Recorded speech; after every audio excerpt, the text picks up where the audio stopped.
A single death is a tragedy. 1,000,000 deaths is a statistic.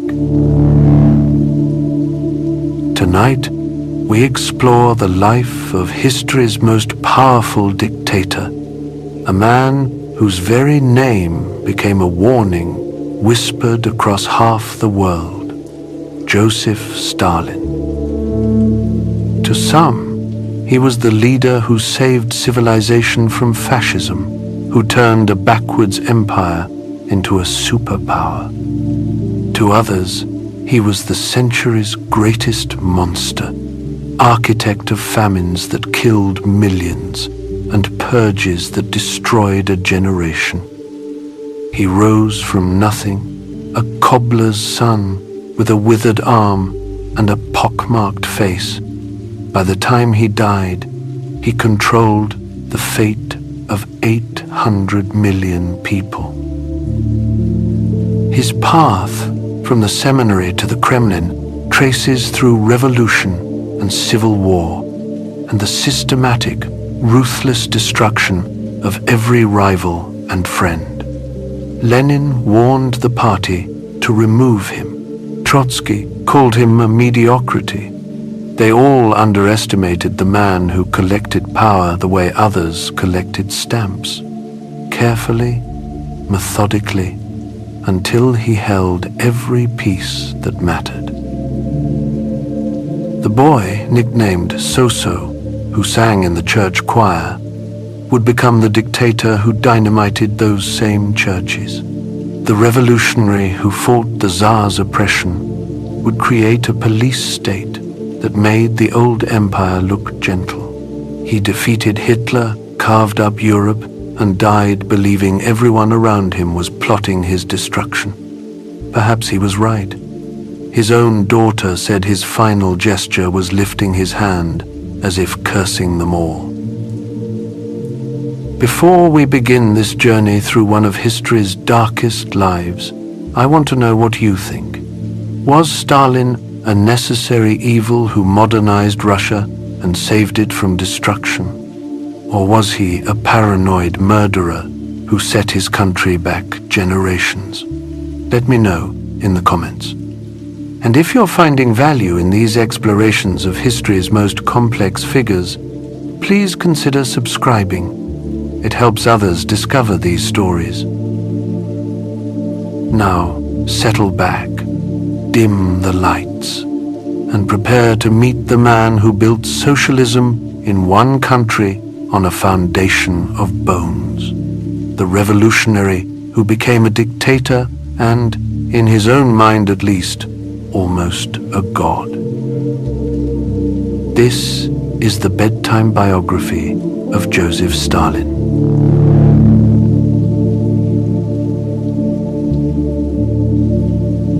Chapter 1. The Boy from Gori. The story begins in a small Georgian town where the truth itself was negotiable.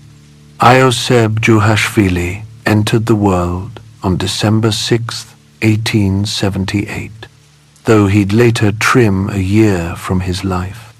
The official Soviet record would claim 1879. Stalin himself made this decision in the 1920s, already practicing the art of rewriting history on the smallest canvas available, his own birth certificate. Gori sat in the shadow of the Caucasus Mountains, a place where empires had collided for centuries. The town's medieval fortress overlooked narrow streets where Georgian, Armenian, Russian, and Turkish voices mixed in the market squares. Here, among the cobblestones and Orthodox churches, legends sprouted about young So-So's parentage. Some whispered he was the bastard son of a local prince.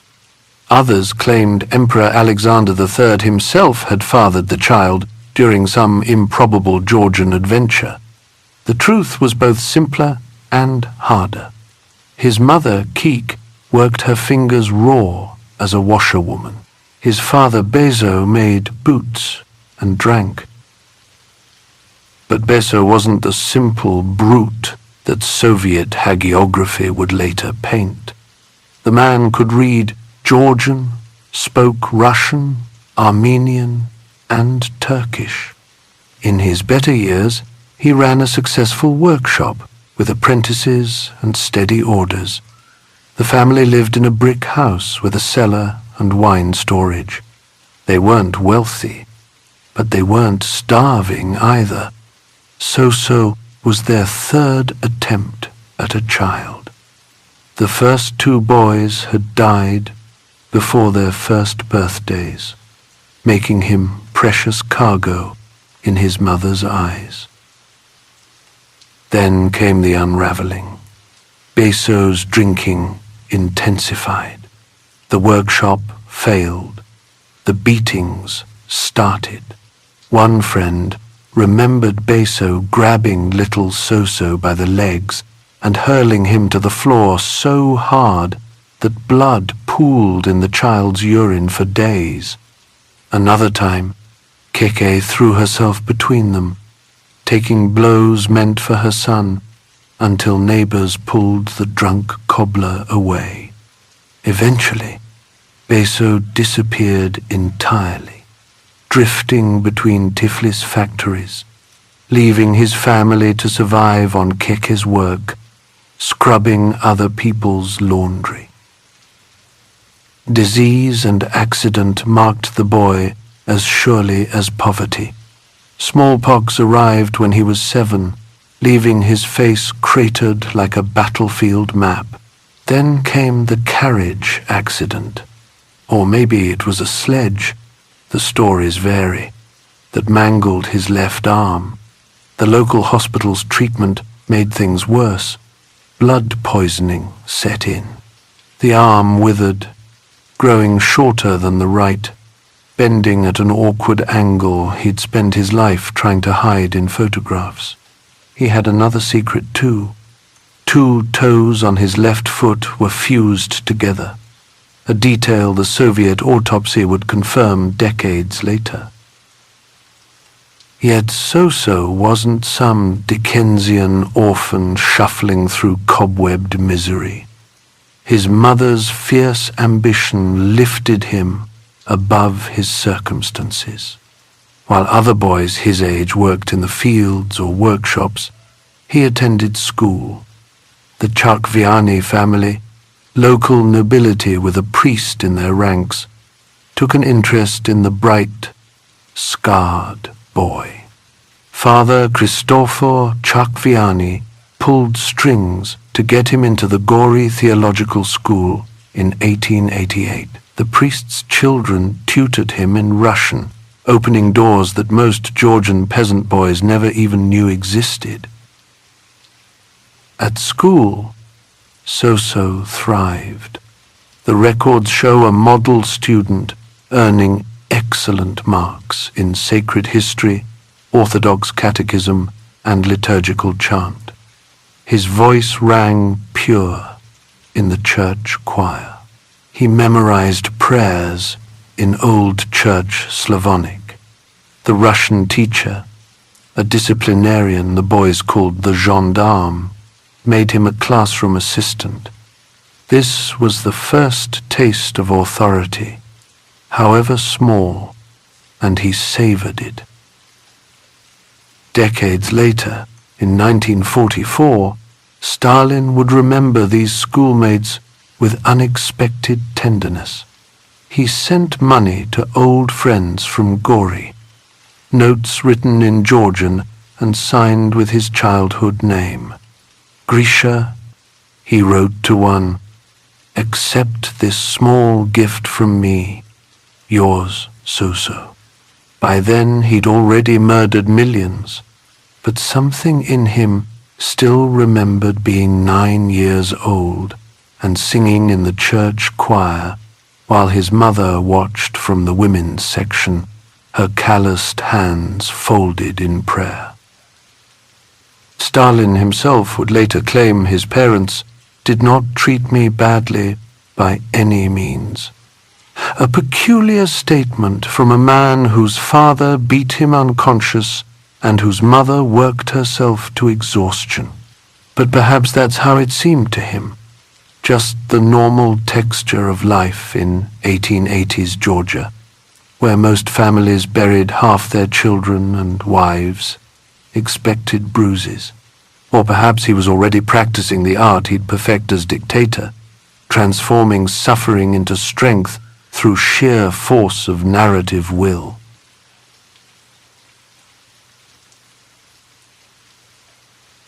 Chapter 2. The Failed Seminarian. September 1894.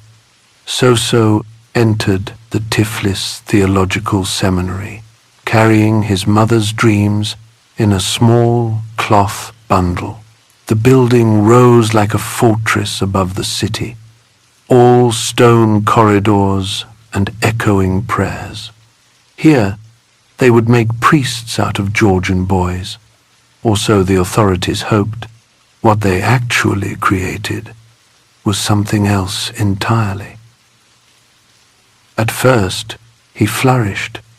Fifth in his class, by the second year, behavior marked excellent. The teachers nodded approvingly as he recited catechisms in perfect Russian. But the seminary operated like a prison dressed in holy robes. They woke at 7 to bells, prayers before breakfast, prayers before lessons, prayers before the thin soup they called dinner. After 5 o'clock roll call, the doors locked. No one in, no one out.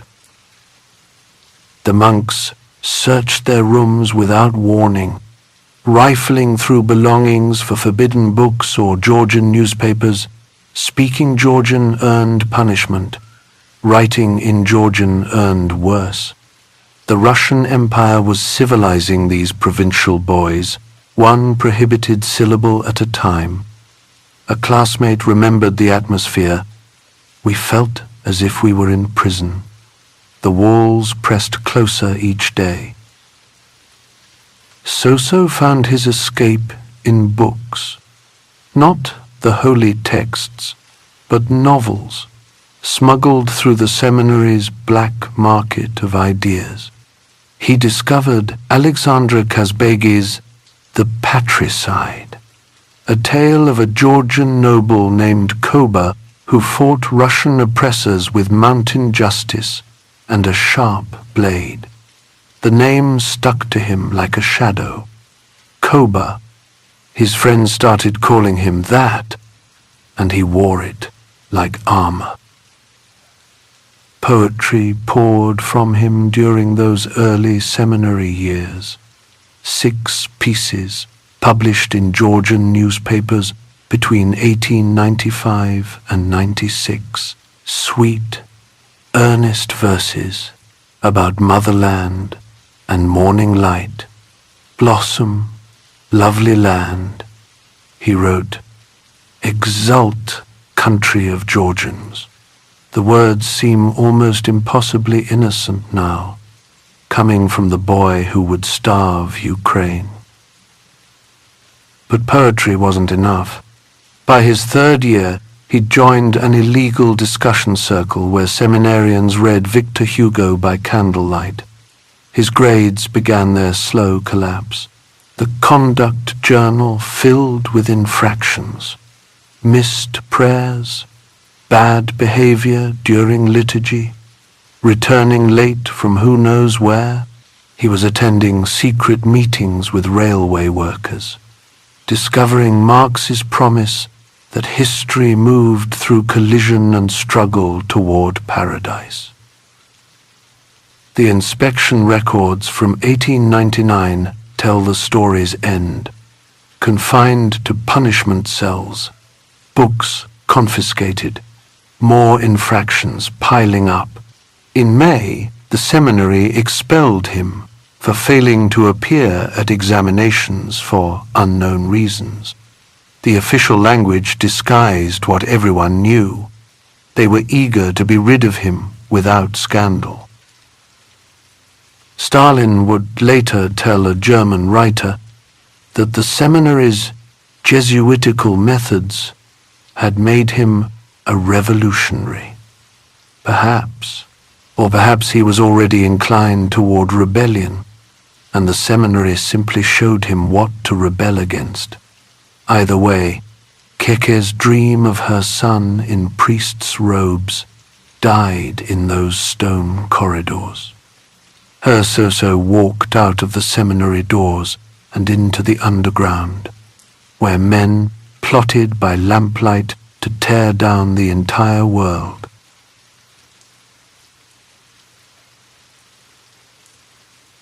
Chapter 3. The Professional Revolutionary. After the seminary expelled him, Soso took a job at the Tiflis Meteorological Station, recording temperatures and rainfall like any ordinary clerk. But ordinary was never his destination. Soon he vanished into the underground, that shadow world where men lived on false papers and slept in different beds each night. The local police files describe him perfectly, conducting himself with complete caution and constantly looking over his shoulder as he walks. This was the revolutionary's dance, always checking for the police tail, always ready to slip around a corner and disappear. He moved to Batum, the oil port on the Black Sea, where workers' grievances bubbled thick as crude. March 9th, 1902. The strikes he'd helped organize turned into something darker. Troops opened fire on the workers. 13 dead at least, maybe more. Blood mixed with oil in the puddles. The police swept through the city afterward, and they caught him in their net. His first arrest, in his cell, he scribbled notes to relatives, begging for false alibis. He petitioned the authorities about his worsening cough and his poor mother's helpless situation. They weren't moved. Siberia swallowed him for the first time in 1903, eastern reaches where winter lasted 9 months, and escape meant death by cold, if the wolves didn't find you first. But he escaped anyway in early 1904, making his way back to the Caucasus, just as the Social Democrats were tearing themselves in half. Lenin wanted professional revolutionaries, disciplined and ruthless. The Mensheviks wanted something gentler, more democratic. Soso's choice was never in doubt. The 1905 revolution erupted across the empire. He was everywhere and nowhere, setting up printing presses in basements, organizing what he called fighting squads. This work caught Lenin's attention. Soon he was traveling to party congresses in Stockholm and London, meeting the leader himself in Berlin. They talked through the night about the beautiful violence that would birth a new world. June 1907. His friend Kamo and some others robbed a bank transport in Tiflis's main square. 250,000 rubles for the party coffers. 40 people dead. The author of our story concludes, Stalin knew about it, helped hide it from local comrades, but didn't plan it himself. Still, the heat from that robbery forced him to flee to Baku, where he disappeared into the oil fields' perpetual twilight. The arrests came regularly now, 1908, 1910. Each time, rumors followed him back from prison. Was he a police agent? The author dismisses this, noting the key evidence was later exposed as forgery, but the suspicion clung to him like oil smoke. By 1912, he'd joined Lenin's Central Committee, close enough to power to taste it. He'd also chosen a new name for his articles, not Koba anymore, something harder, more Russian. Stalin, man of steel.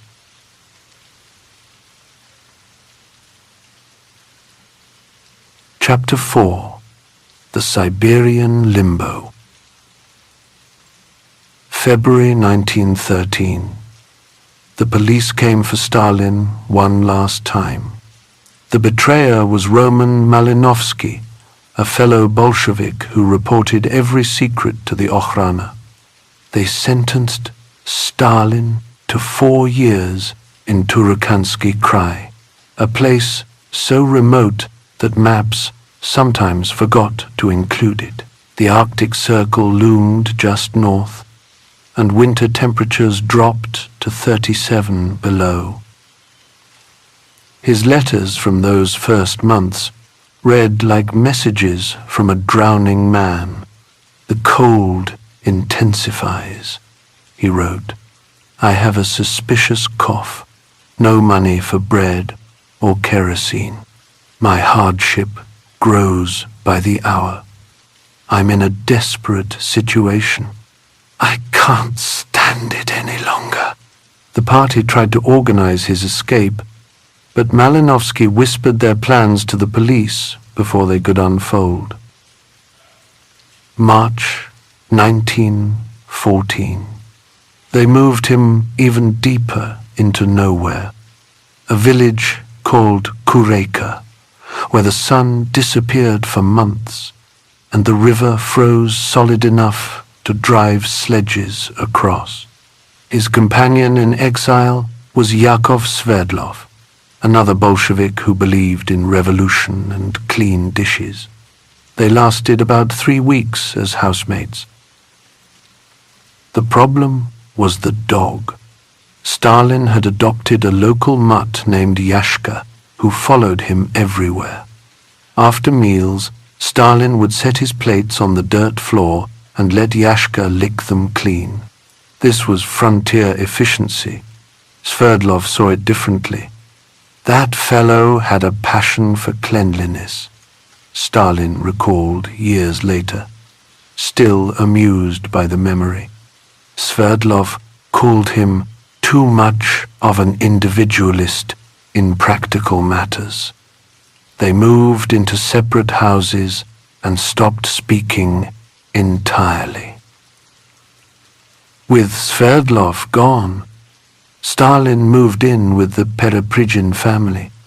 Soon he was sharing more than their cabin. Lydia Pereprigina was 14 years old when their relationship began. The local policeman, an ethnic Ossetian like Stalin, looked the other way. When Stalin got into a fistfight with his guard over the girl, the policeman took Stalin's side and assigned him a friendlier guard named Merzlyakov, for whom Stalin would later write glowing recommendations. The days blurred together, fishing through holes in the ice, setting traps for rabbits, sharing vodka with locals who'd forgotten why they'd been exiled in the first place. He'd brought books initially, but they gathered dust. No articles flowed from his pen, no letters to the party leadership. Trotsky would later search for traces of Stalin's intellectual life during this period, and find nothing but silence. By 1915, Lenin had forgotten his exiled comrade so completely that he sent notes to colleagues asking, "Do you remember Koba's last name?" "We've forgotten." The future dictator had dissolved into the Siberian whiteness, becoming just another exile, counting days until 1917. He wrote one last letter to Malinovsky, still not knowing the man was a traitor, swearing on his dog's life that he would serve out his term. This was Stalin's deepest disappearance, his most complete erasure from history's stage. While Europe tore itself apart in the Great War, while Lenin wrote furious pamphlets in Swiss cafes, Stalin sat by a smoky fire in Kureka, playing cards with his guard and waiting for winter to end. The man of steel had become a ghost, haunting a place that barely existed, forgotten by everyone who mattered, until revolution came and changed everything.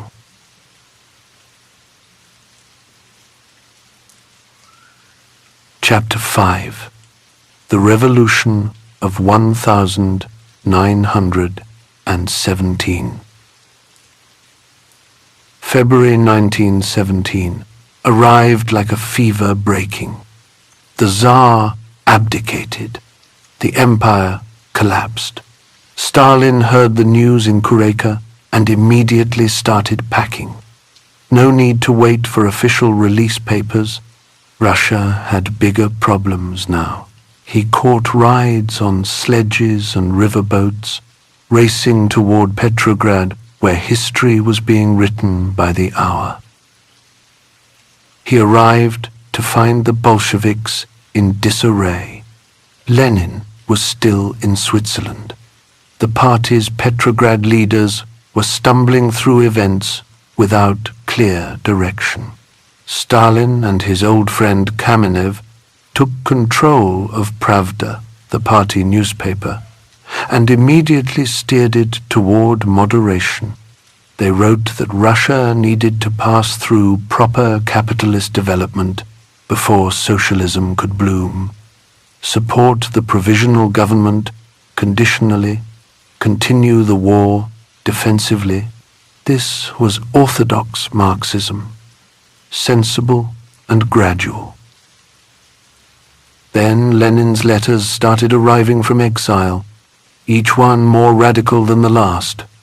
No support for the bourgeois government, immediate peace, all power to the Soviets. Stalin and Kamenev thought their leader had lost touch with reality. They edited his articles before publishing them, softening the sharp edges, adding qualifiers where Lenin had written absolutes. They were trying to save him from himself. April 3rd. Lenin's train pulled into Finland station.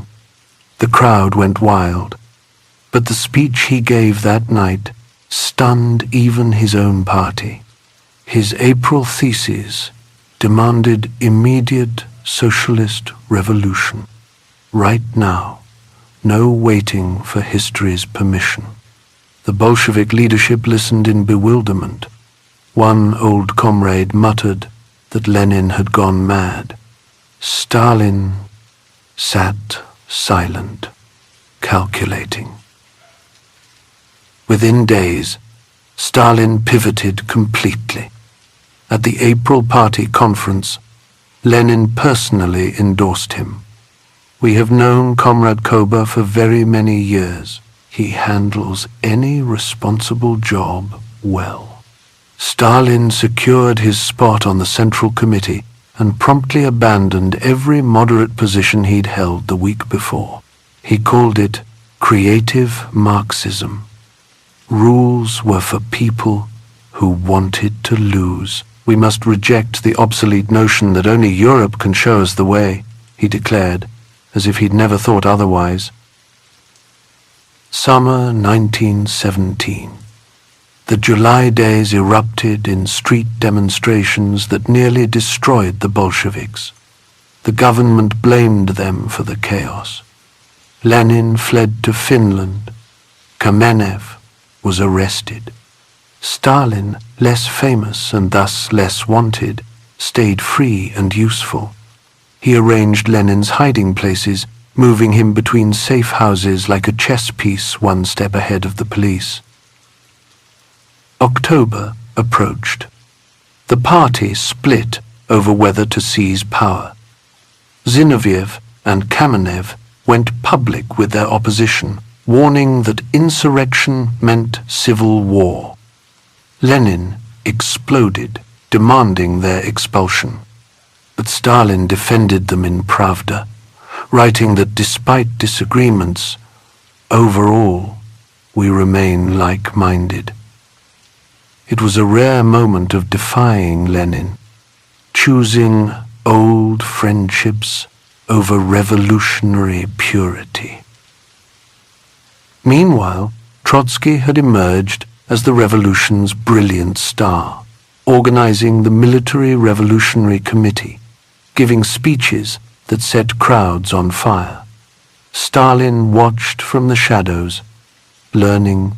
When the Winter Palace fell on October 25th, Stalin wasn't leading any charges.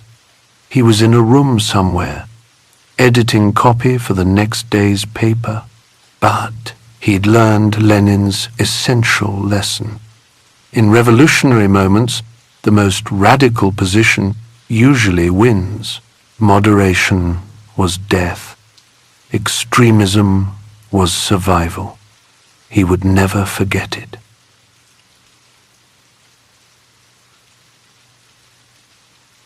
Chapter 6. Forged in Civil War. The October Revolution was just the overture. What followed was 3 years of civil war that killed 8 million people through combat, starvation, and disease. 4 times what Russia lost in the Great War. This was the furnace that forged Stalin into something harder than his revolutionary dreams ever imagined.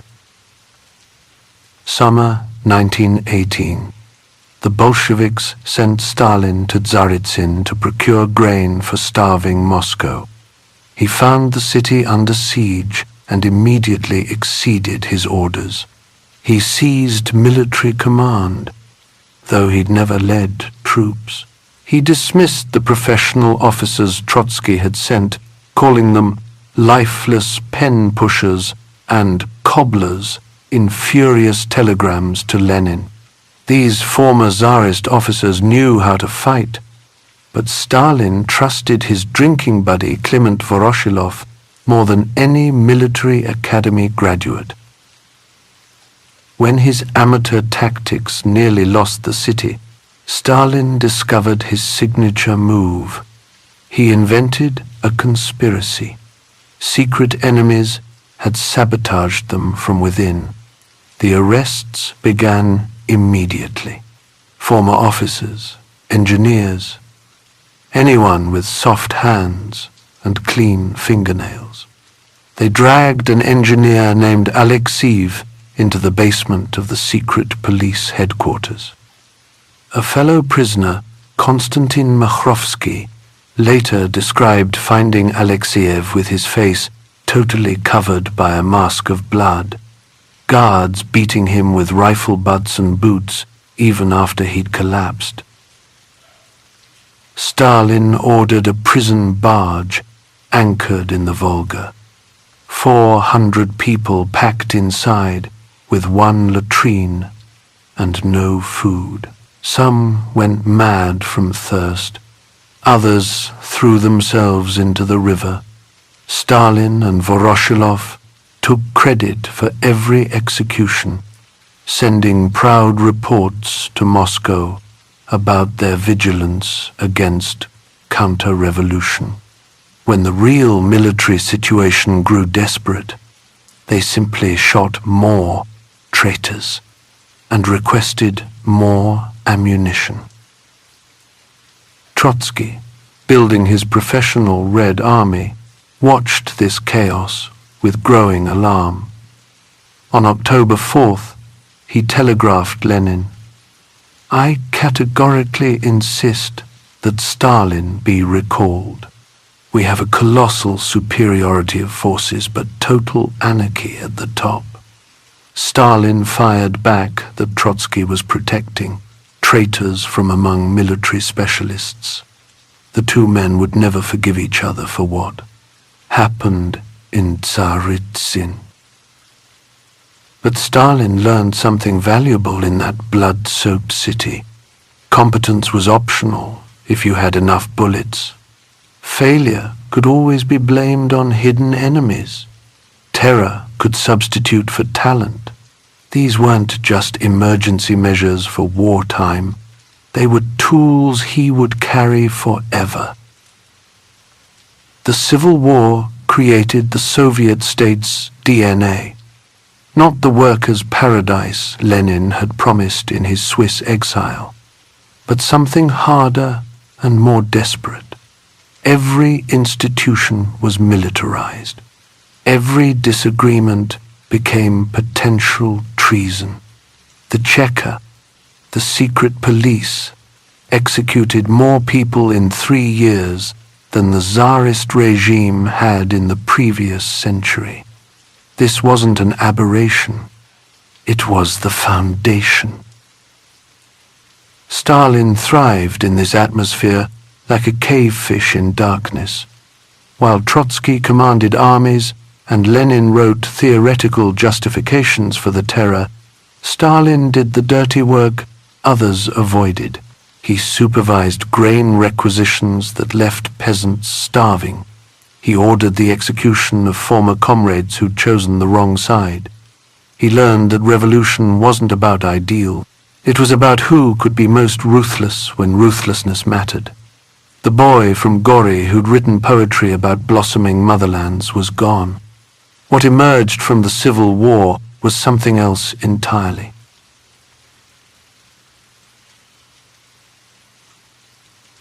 Chapter 7. The Grey Blur. After the Civil War ended, Stalin held 2 seemingly minor posts. He ran the Nationalities Commissariat and the Workers' and Peasants' Inspectorate. Neither job commanded armies or crowds, but power in the new Soviet state wasn't always where it appeared to be. The real game was being played between Lenin and Trotsky. By late 1920, Lenin grew nervous about Trotsky's influence in the party machinery. Stalin picked his side without hesitation. He helped Lenin orchestrate a purge of Trotsky's supporters at the 10th Party Congress in 1921. Loyalty like that earned rewards. April 1922. Lenin was already feeling the first touches of the illness that would kill him. He needed someone to manage the party's daily operations, someone reliable and methodical. He created a new position, General Secretary of the Central Committee. The job sounded bureaucratic, almost boring. Stalin accepted it quietly. From this grey office, Stalin controlled everything that mattered. He set Politburo agendas. He managed personnel appointments across the entire Soviet Union.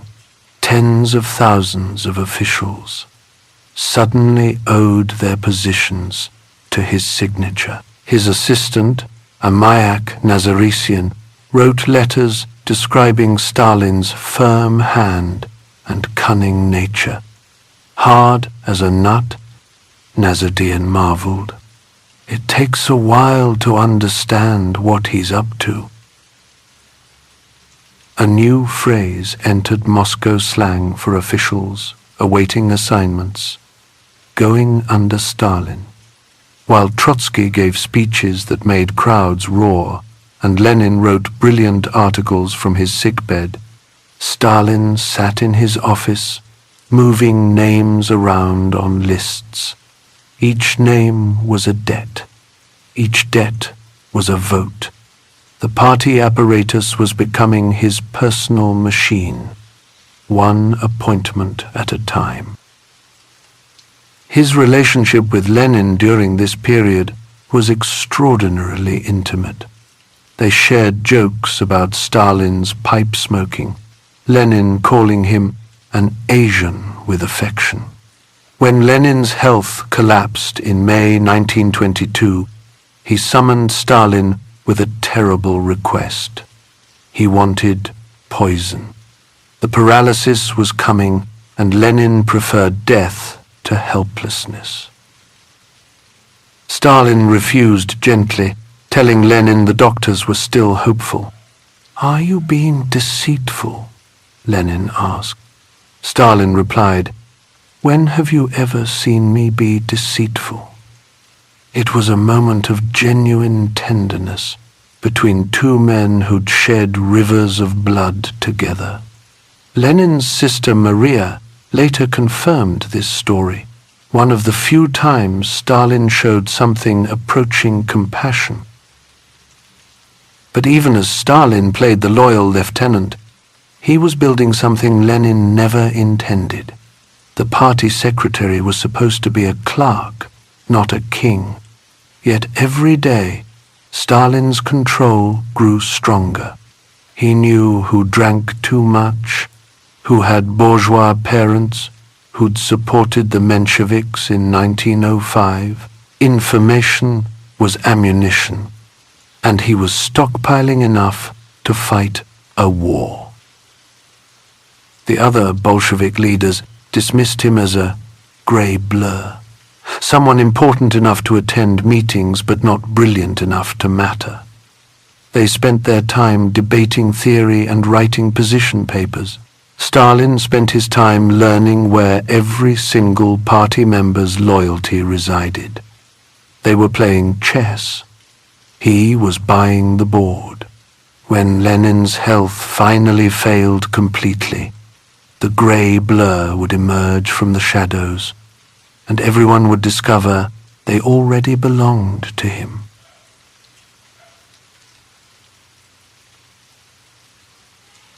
Chapter 8.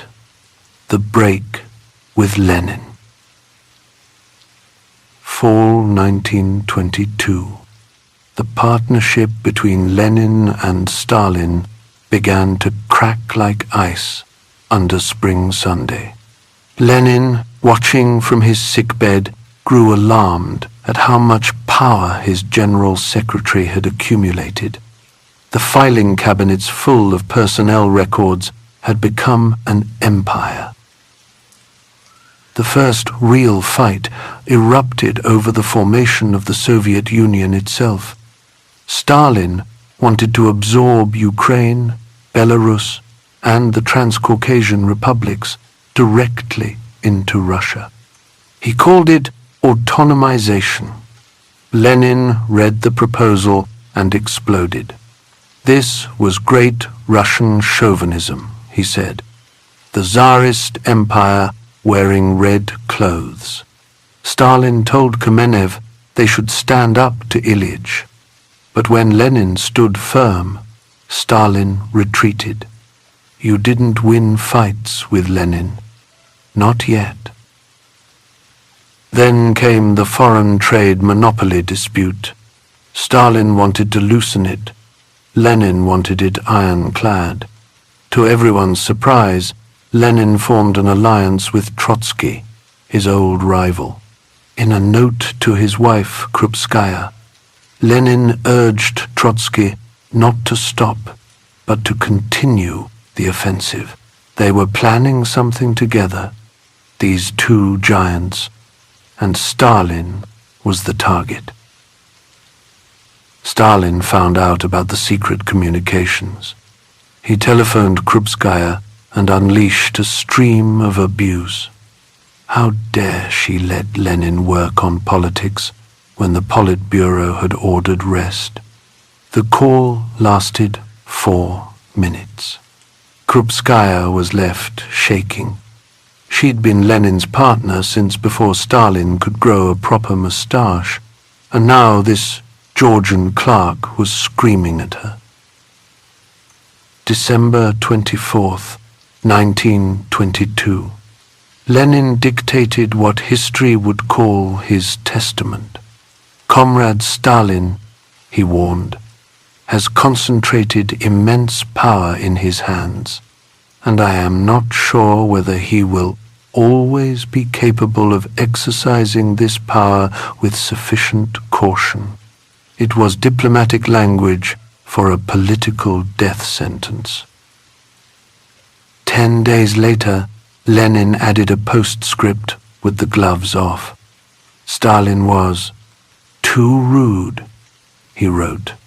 The party should think about a way of removing Stalin from that post. He cited the Georgian affair, where Stalin had bullied the local communists, and the vicious call to Krupskaya. This wasn't about policy anymore. It was personal. March 5th, 1923. Lenin prepared his final assault. He asked Trotsky to defend the Georgian communists at the upcoming party congress. The same day, he dictated a letter to Stalin that could have been written in acid. Apologize to my wife, or I will break off relations with you.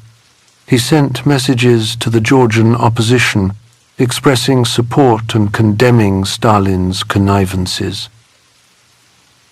Stalin was trapped. Lenin and Trotsky united against him meant political extinction. But 3 days later, salvation arrived in the form of a massive stroke, Lenin's third and most devastating. It left him speechless, half paralyzed, a prisoner in his own body. He would live another 10 months, but never speak another political word. The bullets were fired, but the target had moved. Stalin survived because Lenin's body betrayed him at exactly the right moment. Sometimes history turns on such accidents. A blood vessel bursts in an old revolutionary's brain, and a different future begins to form. Lenin had identified the danger perfectly, but his warning would become just another document for Stalin to bury in those filing cabinets he controlled so completely.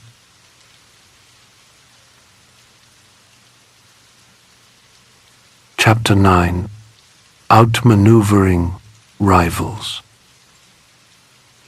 Lenin died in January 1924, leaving behind a party that supposedly believed in collective leadership. In reality, the knives were already out. The main players circled each other.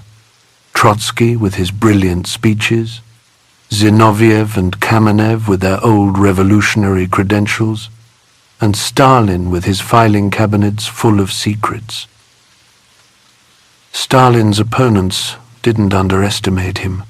They just feared Trotsky more. The war commissar who'd built the Red Army seemed the obvious successor to Lenin. So Zinoviev and Kamenev made a deal with the devil they thought they knew. They formed a ruling troika with Stalin to keep Trotsky from power.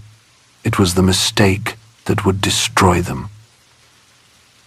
May 1924. The 13th Party Congress, Lenin's testament, was read to senior delegates in a closed session. The words hung in the air. Remove Stalin from his post. This was Lenin speaking from beyond the grave, and everyone knew it. Stalin sat silent while his fate was debated. Then Zinoviev stood up. Stalin had heard Lenin's criticism, he argued. The man would surely correct his behavior. Kamenev agreed. They couldn't risk strengthening Trotsky by removing Stalin now. The delegates, desperate to avoid more conflict, voted to suppress Lenin's last wish. Stalin remained General Secretary. He'd remember who saved him and exactly when to forget that debt. By July, Zinoviev was already writing panicked letters to Kamenev. There is no troika, he wrote. There is only Stalin's dictatorship. Ilyich was 1,000 times right. But it was too late to close the door they'd opened.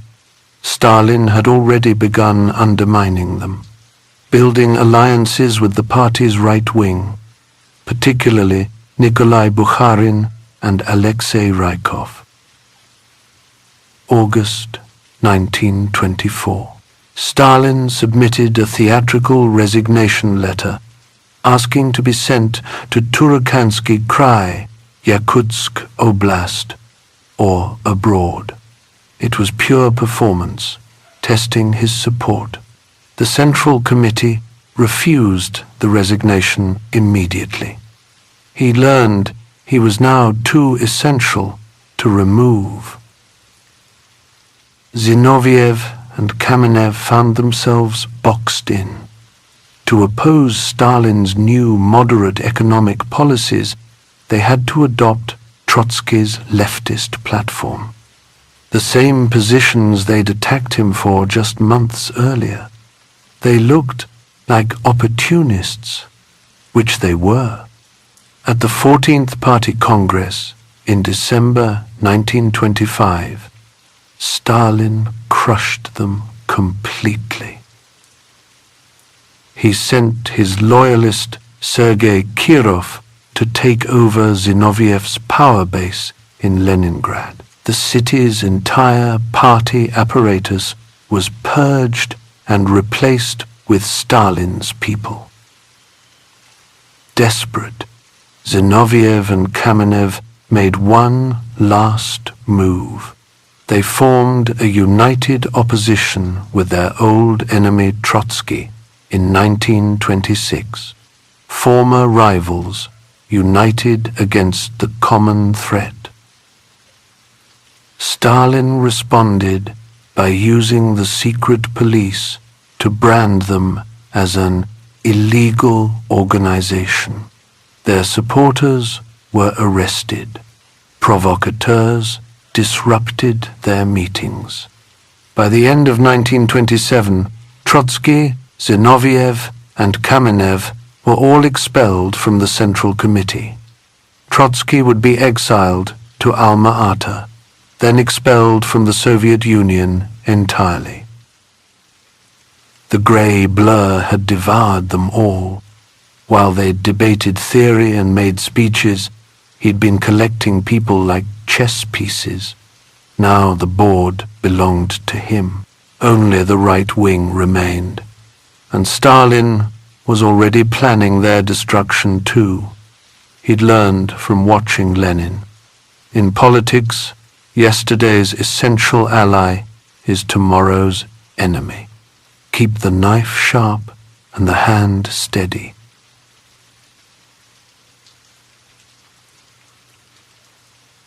Chapter 10. The Great Turn. With the left opposition destroyed, Stalin turned on his own allies. Bukharin, Rykov, and Tomsky had helped him crush Trotsky, thinking they'd earned partnership. They were about to learn that Stalin collected allies like ammunition to be fired when needed and discarded when spent. The excuse came wrapped in grain statistics. 1927 brought a procurement crisis. Peasants weren't selling enough grain to feed the cities and fund industrialization. Bukharin and Rykov wanted patience, market incentives, gentle persuasion. Stalin saw opportunity. He'd been waiting for the right moment to pivot left, to steal the defeated opposition's platform and make it his own. January 1928. Stalin boarded a train for Siberia. He bypassed Rykov's government entirely, acting like the state was already his personal property. In meeting rooms across the frozen provinces, he gathered local party officials and gave them new orders. Forget persuasion. Apply Article 107 of the Criminal Code, the one about speculation. Any peasant refusing to sell grain at state prices was now a criminal. Press beat, squeeze, he told them. That became the motto whispered in government offices. Officials who'd spent years coaxing grain from villages now kicked down doors and emptied barns at gunpoint. It was war communism returning the violence of 1919 dressed up in legal language. Stalin called it extraordinary measures. The peasants called it robbery. To justify this sharp turn toward violence, Stalin needed enemies. He found them everywhere. Mid-1928 brought the Shakti affair, the first great show trial. 53 engineers accused of sabotaging mines and factories. The charges were absurd, the confessions beaten out of them, but the spectacle served its purpose.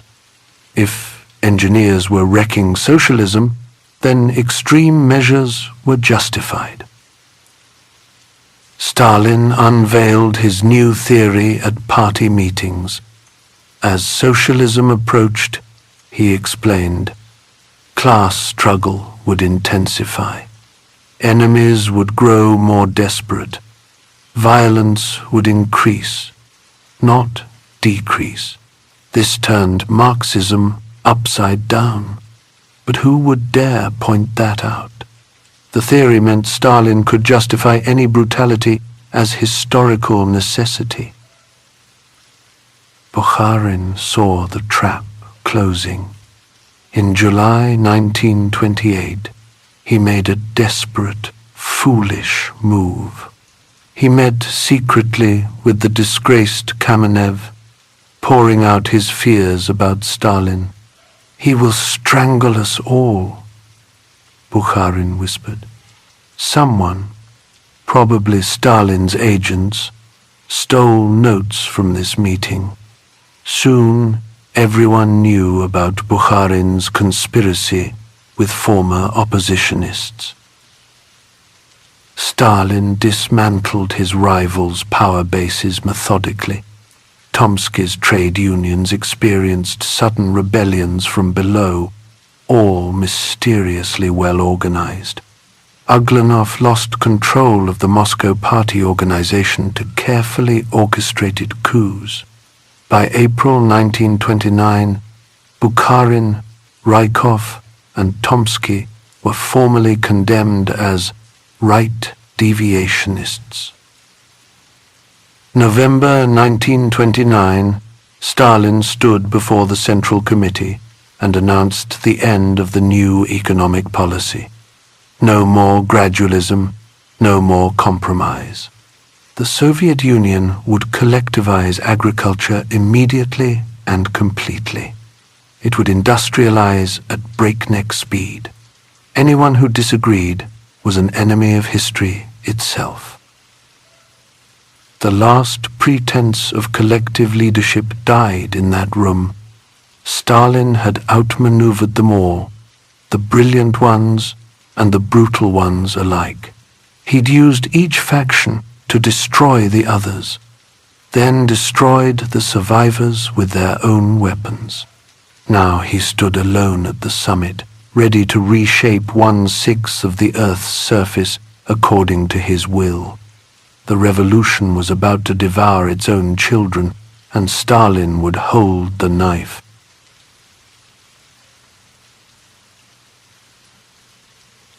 Chapter 11. War on the Peasants. November 1929. Stalin announced the immediate collectivization of Soviet agriculture, not gradually, not voluntarily, but now and by force. 25 million peasant families would be herded onto collective farms whether they wanted it or not.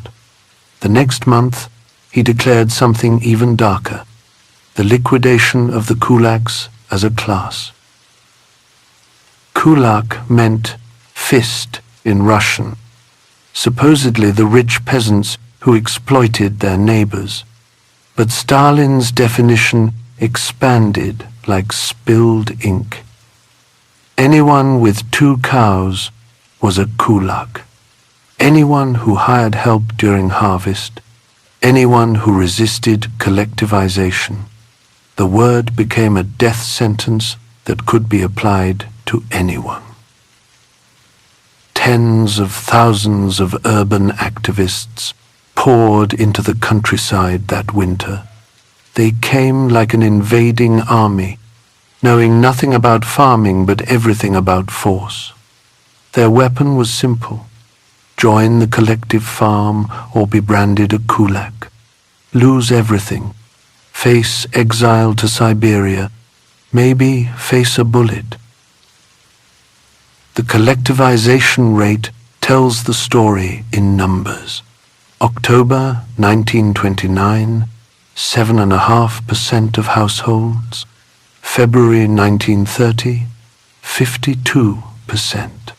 4 months to destroy a way of life that stretched back centuries. Peasants woke to find their grain confiscated, their tools declared communal property, their livestock driven into collective herds. The countryside exploded. 1930 saw nearly 14,000 instances of mass unrest. 3.5 million peasants rose up, especially in Ukraine, which accounted for almost half the rebellions. They rang church bells to summon neighboring villages. They took back their grain and animals. They dismantled the collective farms with their bare hands. Stalin sent Ordzhonikidze to investigate. His report was clinical. Armed forces using machine guns and in some places cannons. There are 100 killed and shot and a few hundred wounded. When the Ukrainian security chief asked for guidance, Stalin's response was brief: act more decisively. The rebellions were crushed village by village, but the spring planting season was approaching, and without crops, even Stalin would starve. March 2nd, 1930, Stalin published Dizzy with Success in Pravda, a masterpiece of political cynicism. The excesses of collectivization, he wrote, came from local officials who'd gotten carried away. They'd become dizzy with success. It wasn't his policy that was wrong, just these foolish subordinates who'd misunderstood. The peasants could leave the collective farms if they wished. They fled in millions. By May, collectivization had dropped back to 23%. The peasants planted their spring crops, as they always had, on their own small plots. But Stalin was only buying time. Once the harvest was safely gathered, the assault resumed. By the end of 1931, the majority were trapped in the collective system again. The human cost was staggering. Families torn apart, entire villages emptied to Siberia. Between 1928 and 1933, the cattle population fell from 60 million to 33 million. Peasants slaughtered their animals rather than surrender them. Better to eat meat tonight than give it to Stalin tomorrow. This was revolution from above, imposed by urban communists who'd never touched soil. They destroyed the most productive farmers, the ones who knew how to make things grow. What followed would be catastrophe on a scale even Stalin might not have imagined. Though, knowing what we know about him now, perhaps he imagined it perfectly.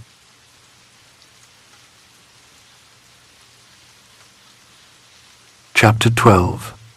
The Terror Famine. The collective farms were machines designed to fail. Peasants who'd farmed their own plots for generations now worked communal fields with no stake in the harvest. They knew the state would take everything anyway. So they worked slowly, carelessly, sometimes not at all. By 1932, the inevitable had arrived. Famine.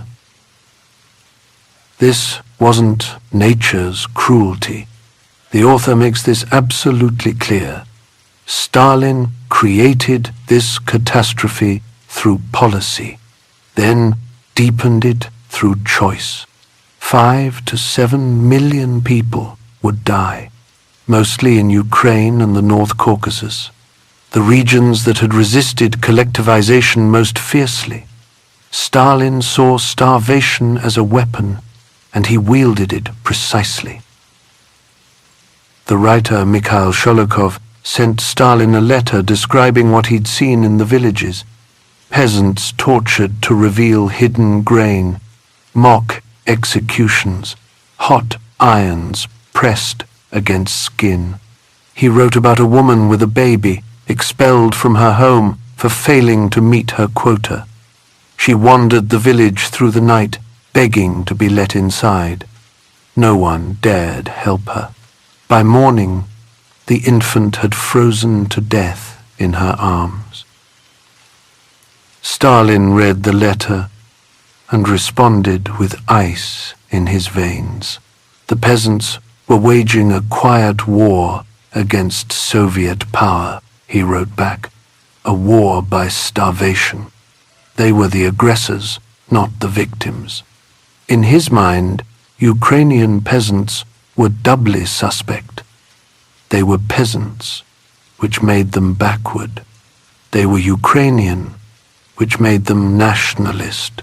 Their suffering was therefore both deserved and useful.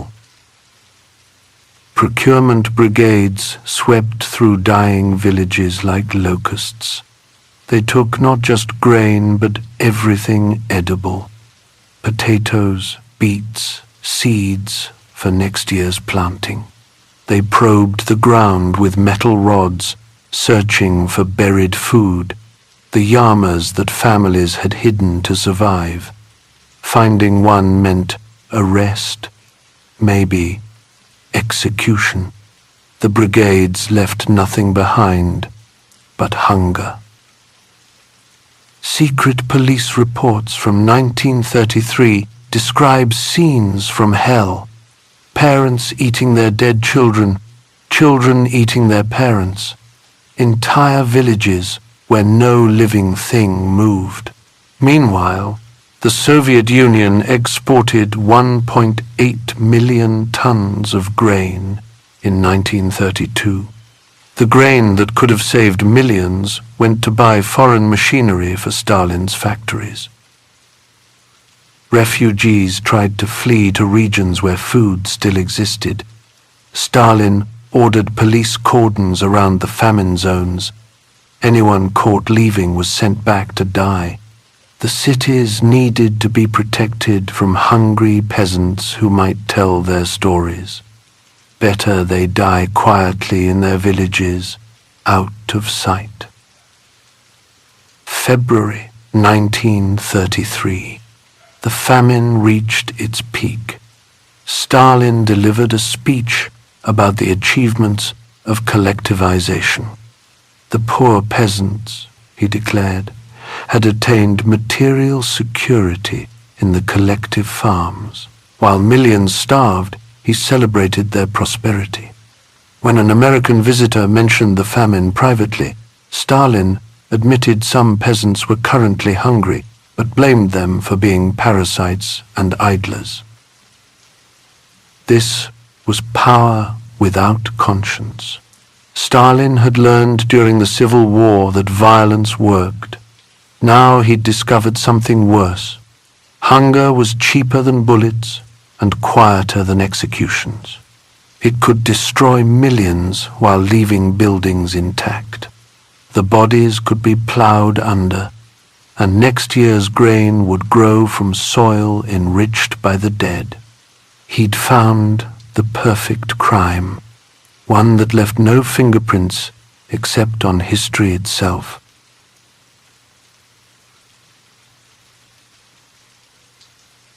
Chapter 13.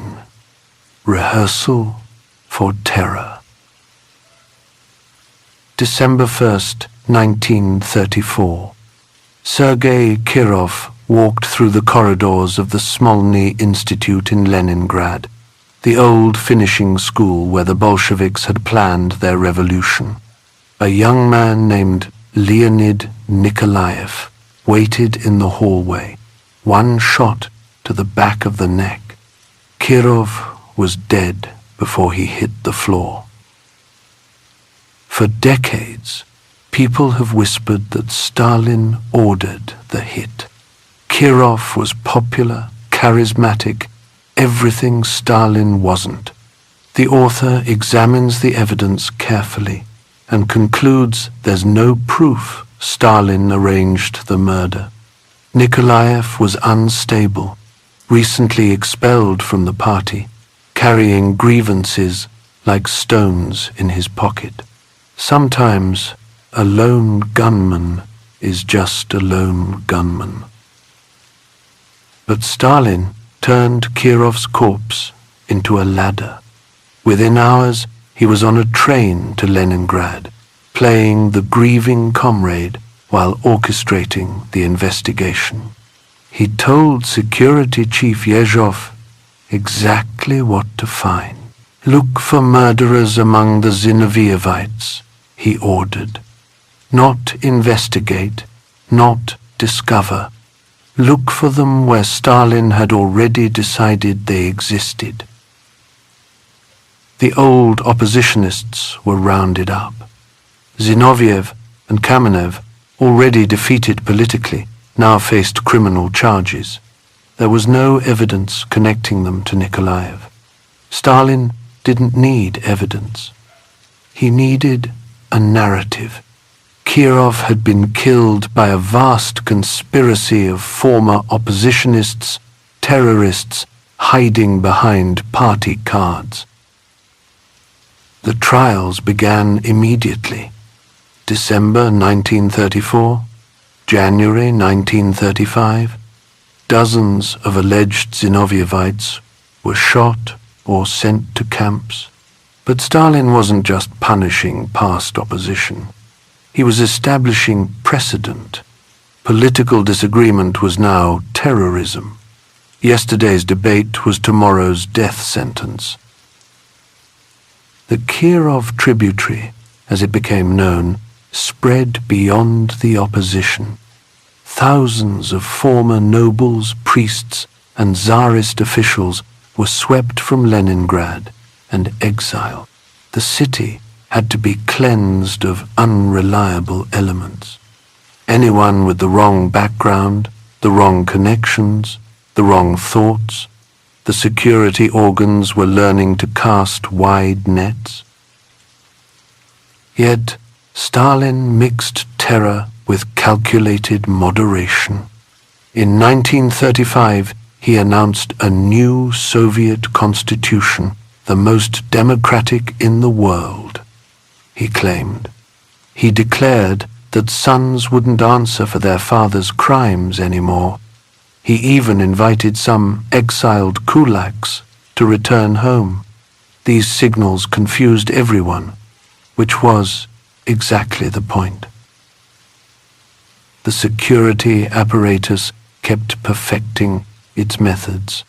Show trials became theatrical productions. Defendants confessed to impossible crimes with rehearsed precision. They'd met with Trotsky on days he was provably elsewhere. They'd sabotaged factories that didn't exist. Truth became irrelevant. The performance was everything. This was the rehearsal period. Stalin was testing the machinery of terror, checking its gears and springs. Could the party be made to believe obvious lies? Yes. Would old revolutionaries confess to being foreign spies? With enough pressure? Yes. Would anyone dare defend the accused? No one did. By 1936, the rehearsals were ending. Stalin had learned what he needed. The state could manufacture any reality it chose. Former heroes could become traitors overnight. The impossible could become historical fact if repeated enough times. The stage was set for something unprecedented in human history. Not just terror, but total terror. Not just control, but absolute control.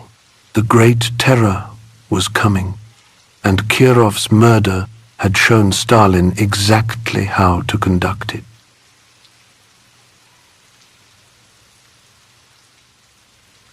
Chapter 14.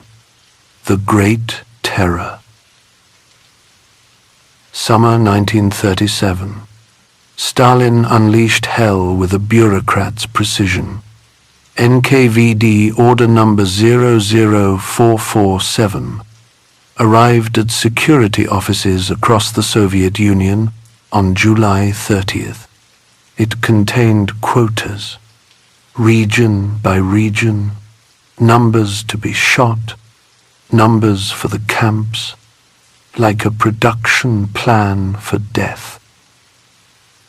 The initial targets were the usual suspects: former kulaks back from exile, ex-priests, members of other political parties from before the revolution, common criminals. But the quotas could be exceeded, and local officials, eager to show their vigilance, overfulfilled them with enthusiasm. If Moscow wanted 1,000 enemies found, they'd find 2,000. Parallel to this came the national operations: Poles, Germans, Latvians, Finns, entire ethnicities branded as breeding grounds for spies. Stalin's logic was paranoid but simple. War was coming with Germany and Japan. The Spanish Civil War had shown him how fifth columns operated behind the lines. Better to kill 100,000 potential traitors than risk one real one. He explained it in a speech that year. Building a railway bridge takes thousands of workers. Blowing it up takes 3 people with dynamite. Therefore, the 3 must be found and destroyed before they even think about dynamite. Find them among the Poles. Find them among former officers. Find them everywhere. The archives reveal Stalin's handwriting all over the terror. He read interrogation reports daily, scrawling instructions in the margins. Beat Unschlich for not naming the Polish agents. Just that. Beat him. Beat Volta. Keep on digging and cleaning out this Polish spy filth. His pen authorized torture as casually as signing a memo. Between 1937 and 38, approximately 1.6 million people were arrested. 700,000 were shot. That's 1,500 executions every single day for 18 months. The killing happened in forests, basements, prison yards, trucks running their engines to drown out the gunshots. Bodies trucked away in the darkness. The party devoured itself. The 17th Party Congress, delegates, the ones who'd cheered Stalin in 1934, were almost entirely eliminated. The Red Army's command structure was destroyed in the Tukhachevsky affair. Marshal Tukhachevsky and his fellow officers were accused of working with German intelligence. The evidence was forged, but they died anyway. The army that would soon face Hitler lost most of its experienced commanders. Every institution was gutted. Scientists, writers, engineers, doctors. The director of the Moscow Zoo was shot as a wrecker. How does one wreck a zoo? It didn't matter. The accusations had their own logic. If someone was arrested, they must be guilty. If they were guilty, their colleagues must be guilty too. The circles widened endlessly. Late 1938, Stalin suddenly stopped the terror. Like turning off a faucet, he arrested Joseph, the security chief who'd carried out his orders, and had him shot for excesses.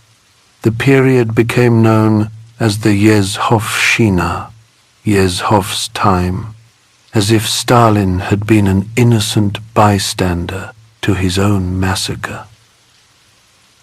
The Great Terror achieved its purpose. Every potential alternative to Stalin was dead or broken.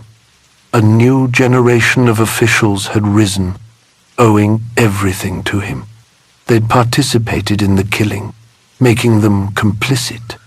The Soviet Union was now populated by people who'd learned to denounce their neighbors to survive. Stalin had created the perfect totalitarian state, held together by shared guilt and mutual fear.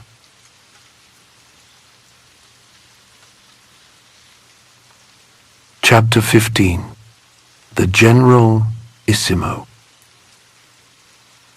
August 23rd, 1939. The world turned upside down.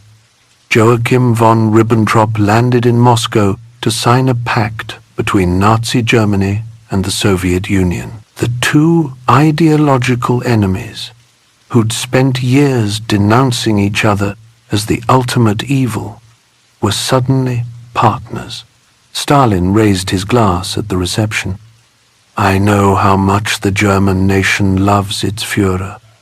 I should therefore like to drink to his health. The secret protocols carved up Eastern Europe like a wedding cake. Poland would be split down the middle.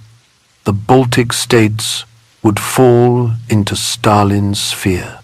Finland, part of Romania, all promised to Moscow. Stalin had bought time to prepare for the war he knew was coming, while gaining territory without firing a shot.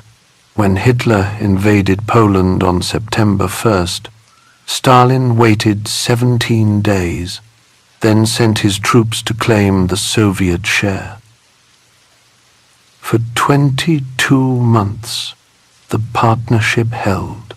Soviet grain and oil flowed to Germany. German technology came back. Stalin deported or executed Polish officers at Katyn Forest. 22,000 men shot in the back of the head. He absorbed the Baltic states through rigged elections. When warnings came about German invasion plans, he dismissed them all as British provocations designed to drag him into war. June 21st, 1941. A German sergeant named Alfred Liskow swam across the Bug River and surrendered to Soviet guards. The invasion begins at dawn, he said. Stalin read the report and scoffed. Could it be that the German generals sent us this defector to provoke a clash? When more warnings arrived, he issued minimal defensive orders. Don't provoke the Germans. Maybe this was all a misunderstanding. 4 a.m., June 22nd.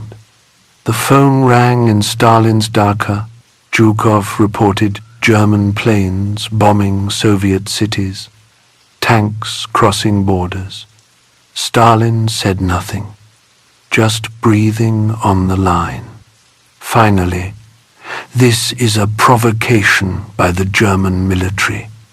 Do not open fire to avoid unleashing wider action. He still couldn't believe his partner had betrayed him. By noon, The scale of catastrophe was undeniable. 1,200 Soviet planes destroyed, most never leaving the ground. German armies advancing 60 kilometers into the Baltic states, 40 into Belarus. When Foreign Minister Schulenburg delivered Germany's declaration of war, citing threats to their eastern border, Molotov could only stammer. Why did Germany sign a non-aggression pact only to break it so easily? Stalin refused to address the nation. He sat in his office, growing smaller somehow. Zhukov later remembered. The shock to Stalin caused by the enemy invasion was so strong that his voice even became softer. Molotov gave the famous radio address instead. Our cause is just. The enemy will be crushed. Victory will be ours. Empty words while the frontier armies disintegrated. June 29th. News arrived that Minsk had fallen. Stalin visited the Defense Commissariat, exploded at his generals. What kind of general staff is this? What kind of chief of staff? Zhukov burst into tears and ran to another room. Stalin left, telling his companions, "Lenin left us a great legacy. We, his heirs, have pissed it all away." Then he disappeared to his dacha for 2 days. The Politburo found him on June 30th, sitting in an armchair, looking somehow shrunken. When they proposed forming a state defense committee with him as chairman, he seemed surprised they weren't there to arrest him. He accepted, slowly returning to himself. On July 3rd, he finally addressed the nation. "Comrades, citizens, brothers and sisters," not the usual formal greeting. This was a plea. This is a matter of life and death of the Soviet state. The disasters continued through 1941. In September, Stalin refused to evacuate Kiev, despite obvious encirclement. 450,000 Soviet troops were trapped. He later admitted to Zhukov, "Your report back then was accurate, but I did not understand it correctly." By October, with Germans approaching Moscow, he sat alone in his office, food untouched. "What are we going to do?" he asked whoever would listen. "What are we going to do?" October 15th. Panic gripped Moscow. Officials fled, burning documents. Workers looted shops. Stalin nearly evacuated but decided to stay. On November 7th, he held the traditional Revolution Day parade in Red Square, despite recent bombing. German armies were 40 kilometers away, but Stalin promised the troops that Hitler's Germany would collapse within a year. 1942 brought order number 227, not one step back. Panic-mongers and cowards would be shot on sight. Penalty battalions formed from disgraced soldiers sent to die in the most dangerous attacks. From January to October, 5.5 million Red Army soldiers were killed, wounded, or captured. Stalin was learning generalship through an ocean of blood. Stalingrad changed everything. November 19th, the counteroffensive began. By February 2nd, 1943, Paulus's entire army had surrendered. Then came Kursk in July, the largest tank battle in history. Stalin even visited the front, his only such visit ordering celebratory artillery salutes for liberated cities. At Tehran, in November 1943, Stalin met Churchill and Roosevelt as an equal. He secured promises for a second front in France, which finally came on D-Day, June 6, 1944. By July, he was parading 57,000 German prisoners through Moscow's streets, washing the pavement clean behind them. The Berlin offensive began April 16, 1945. Stalin pushed it forward a month early, accepting 360,000 casualties to take the Nazi capital before the Americans arrived. When Hitler's suicide was confirmed on May 1st, Stalin seemed almost disappointed. "So the bastard's dead. Pity we couldn't take him alive." At Potsdam in July, Stalin stood as one of the Big Three, carving up the post-war world. The boy from Gori had become master of half of Europe, but victory hadn't softened him. Returning from conquered Berlin, he told his inner circle that gratitude was a dog's disease. The generals who'd won his war would soon learn what that meant. The camps were already preparing new spaces for the heroes of Stalingrad and Berlin.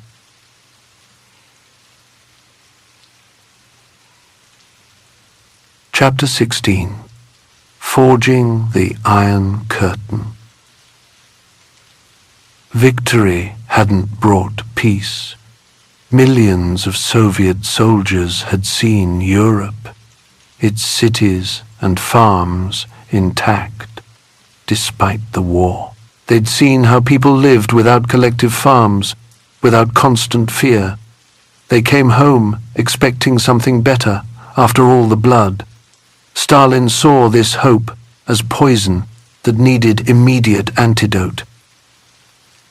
November 1945. Stalin coined a new crime, kowtowing to the West. A ruthless fight must be waged, he declared, against obsequiousness toward foreigners. The campaign would teach Soviet citizens that everything good came from Russia. Everything foreign was corrupt. Russian scientists had invented the radio, not Marconi. Russians had discovered everything worth discovering. The West offered only decay. August 1946. The cultural terror began. Stalin's enforcer Andrei Zdanov attacked 2 Leningrad literary magazines for publishing ideologically impure work. The targets were carefully chosen. Mikhail Zoshenko, beloved satirist, was denounced for spreading brutish hostility. Anna Akhmatova, perhaps Russia's greatest living poet, was called a whore and a nun, in whom licentiousness is combined with prayer. The Zhirdanovshchina, as it became known, spread through every cultural institution. Writers, composers, filmmakers, all faced judgment. Shostakovich and Prokofiev were condemned for formalism, their music too complex for the masses. Scientists who cited Western research were fired. Geneticists who believed in genes rather than Stalin's pet theories were arrested. Culture became a wasteland of patriotic slogans. The war heroes faced their own purge. Marshal Zhukov, savior of Moscow and conqueror of Berlin, was too popular.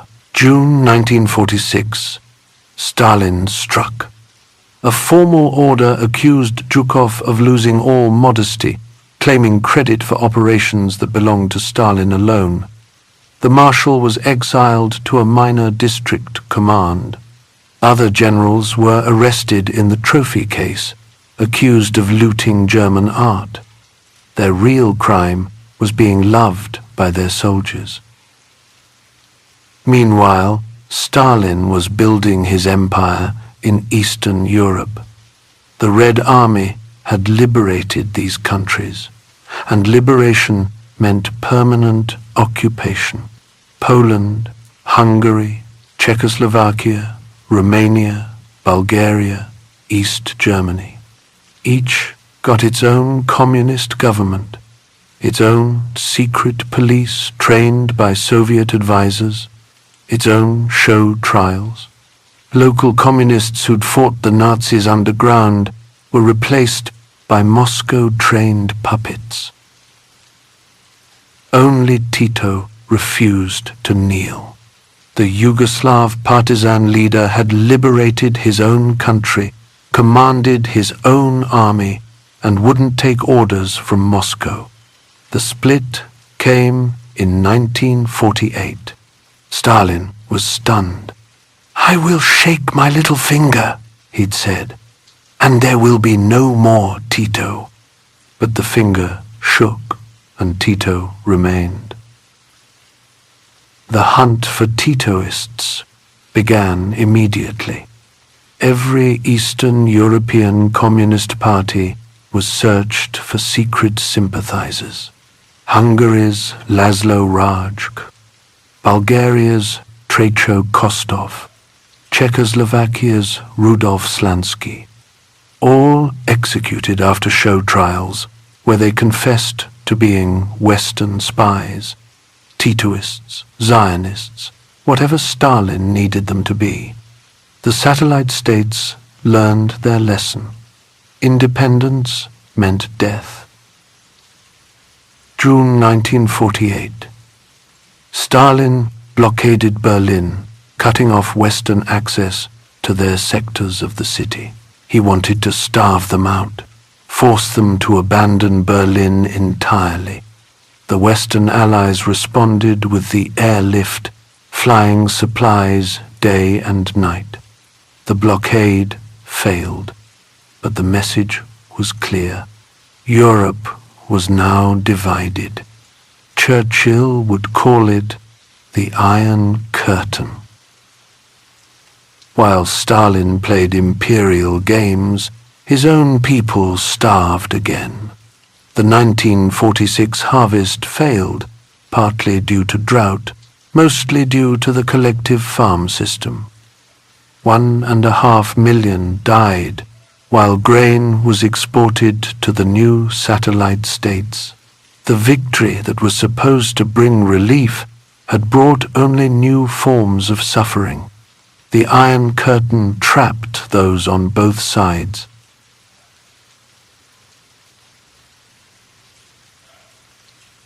Chapter 17. The Tyrant's Last Terror. Andrei Zhdanov died in August 1948, and the vultures began circling before his body was cold. His death upset the delicate balance in Stalin's court. Beria and Malenkov saw opportunity. They whispered to Stalin about a conspiracy in Leningrad, Zhdanov's old power base. Small things at first, an unauthorized trade fair, some irregular bookkeeping. But Stalin knew how to grow seeds into forests. The Leningrad affair began with administrative violations and ended with executions. By September 1950, the charges had mutated from protectionism to espionage. Nikolai Voznesensky, the brilliant economic planner, Alexei Kuznetsov, the young Central Committee secretary, both shot after secret trials. Hundreds of others connected to Leningrad were swept away. The post-war generation of leaders was being methodically destroyed. Stalin turned next on his oldest comrades. Molotov's Jewish wife, Polina Zemchuzhina, was accused of connections to anti-Soviet Jewish nationalists. Stalin forced Molotov to divorce her, then made the Politburo vote on her expulsion from the party. Molotov abstained. That single abstention was an act of defiance Stalin would never forgive. Molotov had to write a groveling apology, begging forgiveness for his weakness. March 1949. Both Molotov and Mikoyan were dismissed from their ministries. These men who'd been with Stalin since the Civil War were now learning what their loyalty was worth. The campaign against rootless cosmopolitans intensified. Jewish writers, scientists, theater directors, all purged. Stalin told his inner circle that any Jewish nationalist was an agent of American intelligence. They feel obligation to the Americans, he explained, as if revealing a scientific law. The madness reached its peak with the Doctor's Plot in late 1952. Prominent Kremlin physicians, most of them Jewish, were arrested for allegedly plotting to murder Soviet leaders through medical malpractice. Stalin personally directed the investigation, ordering his security chief to use torture. Beat them until they confess, he said. Beat them like dogs. While orchestrating terror at home, Stalin was playing global chess. He'd given Kim Il-sung permission to invade South Korea in 1950, then pushed China to enter when the Americans intervened. The war bled America, while costing Stalin nothing. He advised the Chinese to drag it out. This war gives the Americans headaches, he told Zhou Enlai. Have patience. October 1952, the 19th Party Congress, the first in 13 years. Stalin expanded the Politburo massively, diluting the old guard's power. He publicly humiliated Molotov and Mikoyan, accusing them of cowardice and weakness. The stage was set for a new great terror. Lists were being drawn up. The cattle cars were ready. But the old man's body was failing. His memory slipped. He confused names, forgot faces. The strokes were coming more frequently. March 1st, 1953, the final one arrived. The tyrant who'd killed millions died gasping on his Dhaka floor while his terrified courtiers watched, too frightened to call for help until it was too late.